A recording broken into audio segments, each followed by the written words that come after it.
Okay, folks, welcome to another day with Mr. Flores in the art classroom.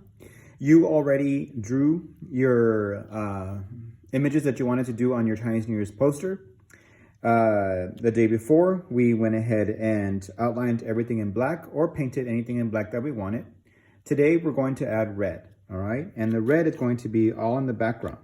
It is your choice. You don't have to do red in the background. Maybe you want to do the bull red or maybe the letters red, okay? But I think it's an awesome idea to do red. And remember, for the Chinese New Year, red is a lucky color. So what we do for supplies, all you need is red, the color red, a bigger paintbrush, and a rag to clean up any messes. I'm going to add some water to this. And remember, this is called a wash, okay?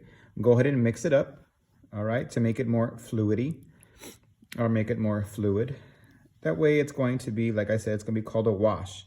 You're not going to be using a solid red paint. The paint is going to come out sort of a very dark red or a light red at the same time, all right? So don't worry if it's not a solid color red. Also, if you have any imperfections in your paper, such as you dropped a dot of black paint, you have a smudge that's on here, don't worry, that's all sort of going to disappear by adding this red paint on there. All right, so let's go ahead and add our red paint. And remember, I have this blank space right here because I'm going to add my cherry blossom tree, but that's going to be tomorrow, all right? I'm gonna paint this all red and we're just gonna simply go back and forth. I would go one direction. So right now I am going up and down. I wouldn't just go blah, blah, blah, because that looks gross and ugly, all right? You wanna have it nice and uniformed and make sure you go one direction, either left or right or up and down, okay?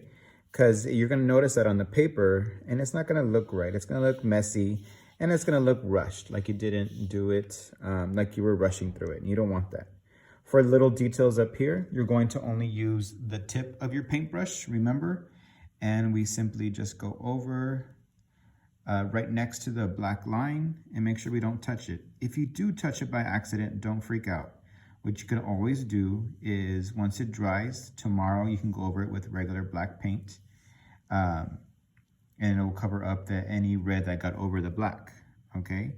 If you want a red Chinese lantern, you can go ahead and paint it red inside.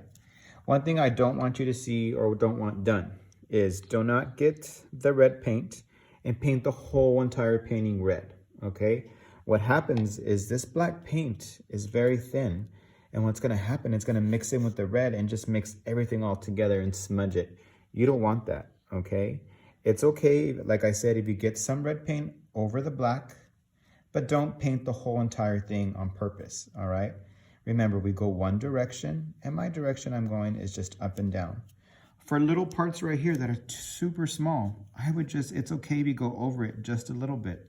As long as you go over it in one direction, not back and forth. Okay, and remember, like I said, if you get too much red on it, don't freak out. You're going to paint over it with black tomorrow. All right, folks, can't wait to see how they all come out. Let me know if you have any questions. And I think I'm going to put a little bit of red inside this bowl, but not the whole thing. All right, folks.